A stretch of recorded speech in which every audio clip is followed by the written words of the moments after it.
Hello, good morning sa tanan na nasabta sa atong online morning devotion. Medyo hayag na pero sa gilang padayon lang gihapon ta tungod kay ato maning gihalad sa Ginoo matag sa isa buntag o come on, let's start the day right by worshiping our God. O hello Gisela Sublemi Baclarin, Cagayan de Oro City. Fully awake na ta. Nagpamilim pa ang atong mutong seek ye first the kingdom of God and His righteousness, and everything shall be added unto us. Amen. Ikaw ang ginhawa sa kinabuhi, ang akong puso gahom sa matagalaw ing kalibutan. Uban ka nimo Jesus, maluluwas ka paglaong ko, gasawgan ko.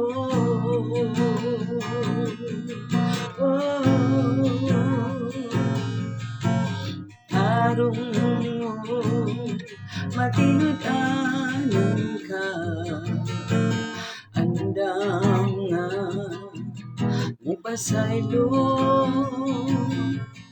umuhilo sa mga kahugawan, kung kini isugid lang.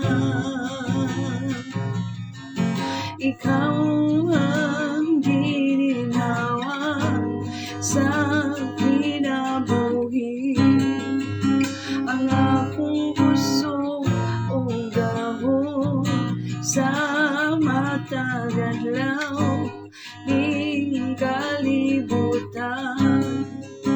Uban ka nimo Jesus, maluluwas ka paglaong ko, gasawgan ko.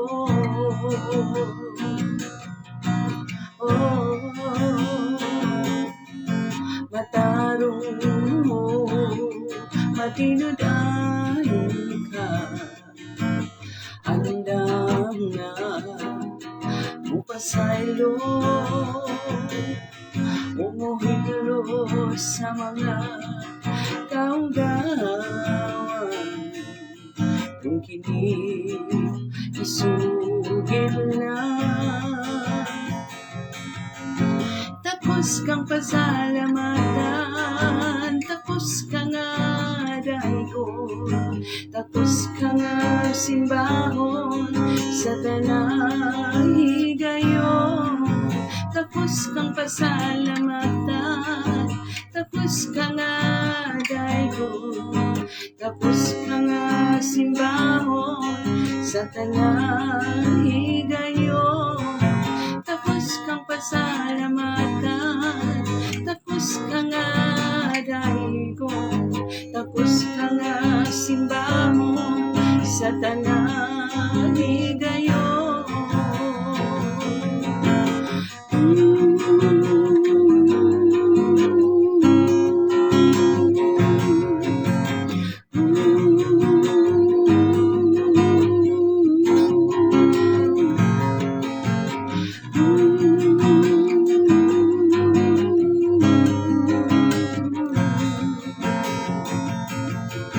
Ikaw ang ginhawa sa kinabuhi, ang akong puso gahom sa matagalaw ing kalibutan.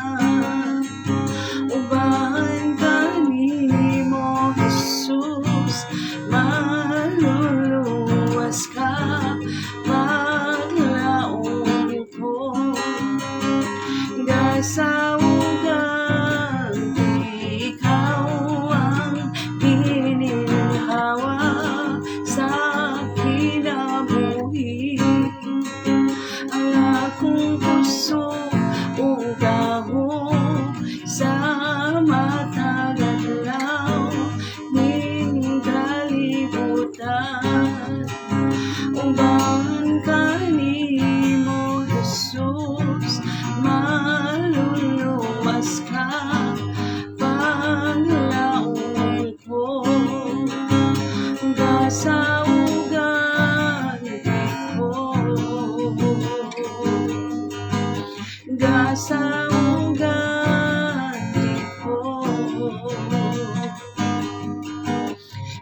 sa ugali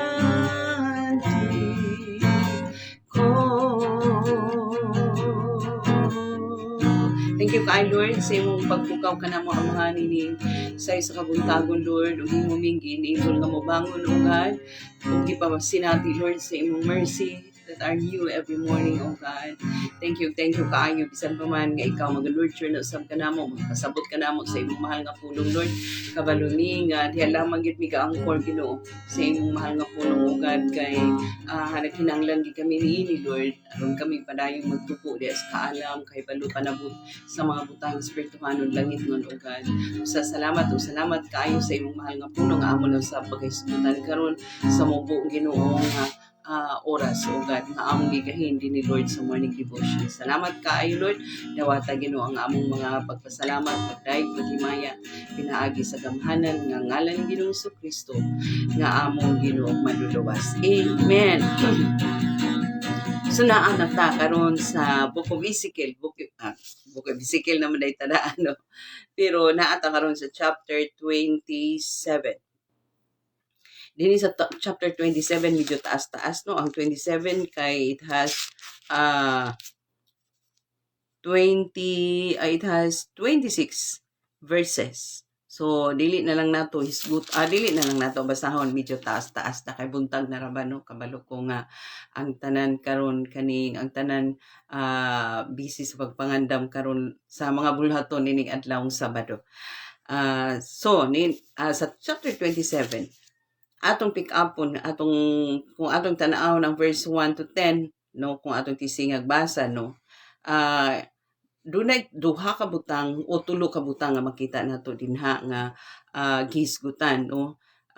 It talks about, number 1, it talks about a lament, no, lamentation, pagbangutan, unsa ang nahitabo sa Tyre, no, sa chapter 26 atong gisgutan nga gihukman, gi-judge ni Lord ang Tyre, ang city of Tyre, or the nation of Tyre, gi-judge ni Lord unya tungod sa ilang mapagarbuhon kaayo siya nga kanang nagtuo siya nga perfect na siya, perfect in beauty, no, tungod kay ang city of Tyre, grabe sila ka powerful, grabe sila ka tsada kaayo ang ilang syudad, unya pulido, unya grabe sila, basta grabe gid ang city of Tyre. So tungod sa ilang mapagarbuhon kaayo nga mga kinaiya nga, to the extent nga gi-lockdown nila ang Jerusalem, gi-lockdown nila ang nasod sa Israel, o nakabugal-bugal sila. They thought nga ang mga katawan sa Israel o ang Israel mismo ang ilang gibugal-bugalan. Wala sila kabalo nga ang Dios sa Israel, no, ang Dios nga nagpili kanila, ang Dios sa Israel, moy ilang ginabugal-bugalan, no, kay mao lagi sa atong nahisgutan pa nga again ang Ginoo nga the battle is not yours but mine. Sa other books mabasa nato na nga nagyon ang Ginoo nga the battle is not yours but mine, vengeance is mine. So in behalf sa Jerusalem, ang Ginoo ang nakigbatok sa Tyre, og kuan kaayo kanang grabe ang nahitabo sa Tyre tungod kay gidestroy gid ni Lord, taliwala sa tubig, taliwala sa dagat, nawala gyud na delete ang city of Tyre, no.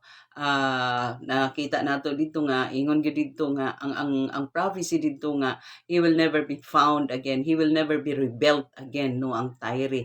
So dinhi karon sa 27, it talks about lament, no, a lament that describes Tyre's wealth before he was destroyed. Nagisgot, no, o kanang pagbangutan, naghisgot nis pagbangutan against Tyre sa dihang wala pa sila gidestroy sa Ginoo, no.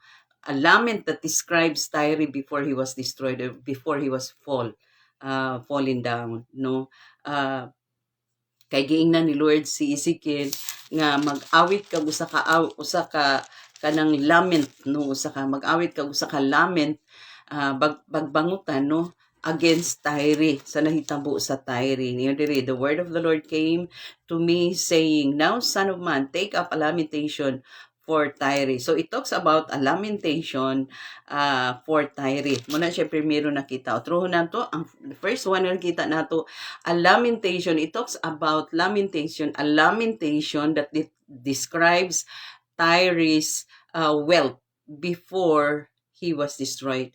Grabe sila og riches, grabe sila og wealth, grabe naa sa ila murag ang tanan, almost every nation nag sa ngalan ani nag sa tawag ani kana kung buy and sell pabitaw kanang naa didto gabay and sell ang mga kasikbit nga mga nasod. Muna nga sapian sila dato kayo ang mao nga syudad, dato kayo ang mao nga nasod sa Tyre. Ug tungod gani sa ilang kadato no muna ikaduha nato nga nakita. Second, it talks about his wealth came through its port.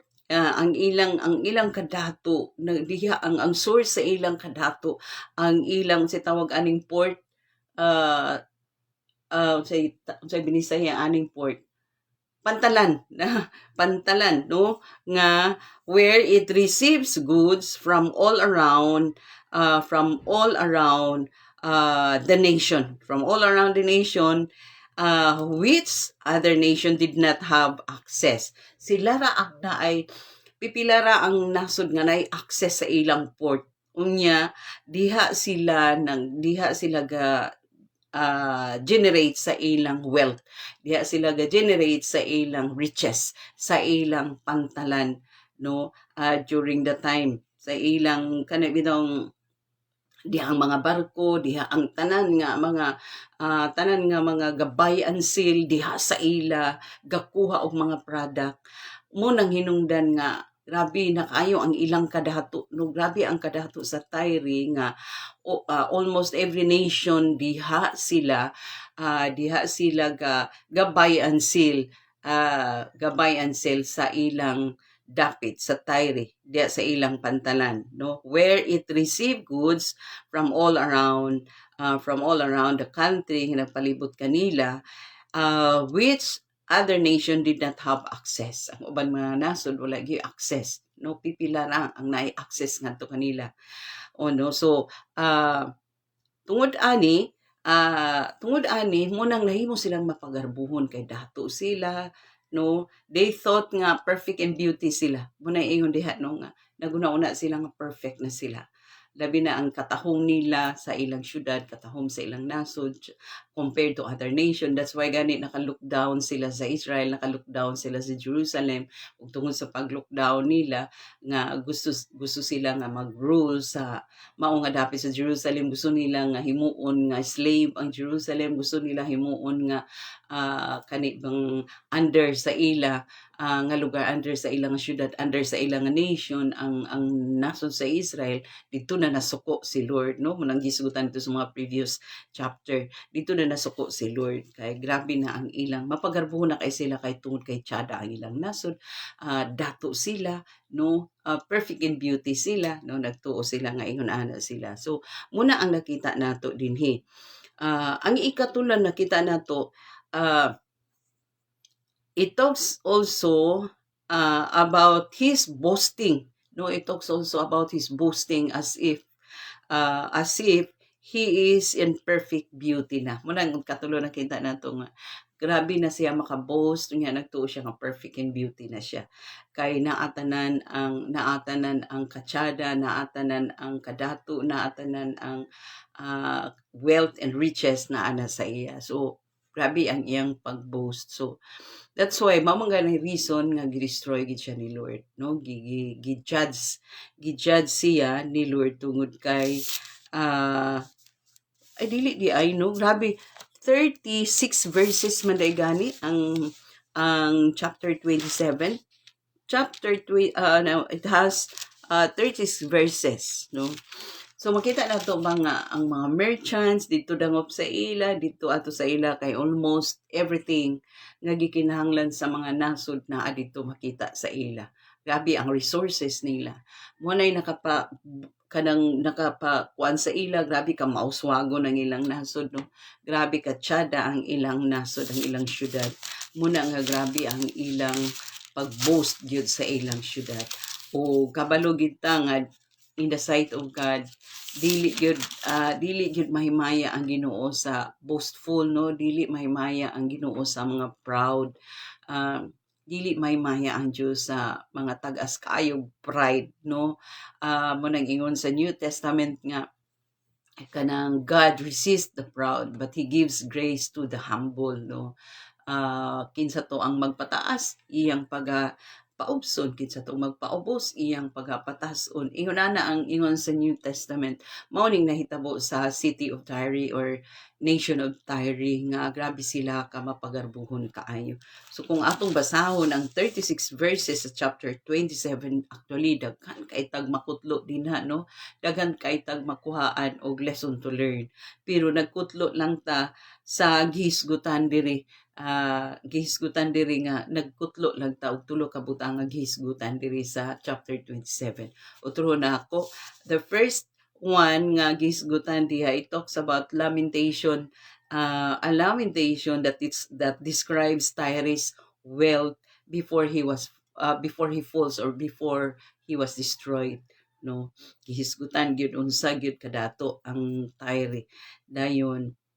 Second is his wealth came through its port, no, where it received goods from all around the country, from all around the nation, which other nation did not have access, no. Naa sa ila ang tanan, pero murag precious kaayo ang laing nasod nga maka-access ngadto nila. Dako na kaayo na siya og opportunity, dako na kaayo nag-access, dako na kaayo nagbayad kay naa sa ila ang tanan nga mga goods, tanan nga mga product, tanan nga mga butang nga gikinahanglan sa other countries, other nation. So ingon ana gyud ang city of Tyre. And the third one is he is boasting as if he is perfect in beauty, no. Kay tiada gid kaay siguro ma-imagine nato ang syudad sa Tyre, ma-imagine nato ang nasod sa Tyre nga daghan kay mga butang nga naa sulod sa ilang nasod, naa sulod sa ilang syudad nga wala sa atoa, wala sa uban, no. Wala sa ubang nasod, wala sa Jerusalem, wala sa Israel, no. Daghan siguro kaayo mga gwapo kay mga butang, mga precious nga stones, no, mga inaana siguro naa sa ila, pero naara sa ila makaplagan pero wala sa ubang nasod. That's why nagboast siya, ug nag-look down sila sa Israel. Gibugal-bugalan nila ang Israel, especially when those times nga gaipanis ni Lord ang nasod sa Israel. Every time ang Israel makasala batok sa ilang Ginoo, batok sa atong Dios, no. Badlongon susama sa anak nga pag makasala ang anak ato bunalan, atong badlongan, atong kasab-an. Ingon ana ang relationship ni Lord sa Israel, no. And every time ipanis ni Lord ang nasod sa Israel, niya ang Tyre makabugal-bugal, no, makabugal-bugal sila, maka-look down sila sa nation. No, dito na nasuko si Lord. That's why gi-destroy gid ni Lord ang maong city of Tyre city. Until now dili gyud makita, tinuod gyud kay ngano gitambog siya taliwala sa dagat, gitambog siya taliwala gyud sa syudad. Murabag gibanlas ang mao nga nasod, gibanlas sa tubig ang mao nga nasod, og ingon dito sa chapter 26, he will never be rebuilt again, he will never be found again.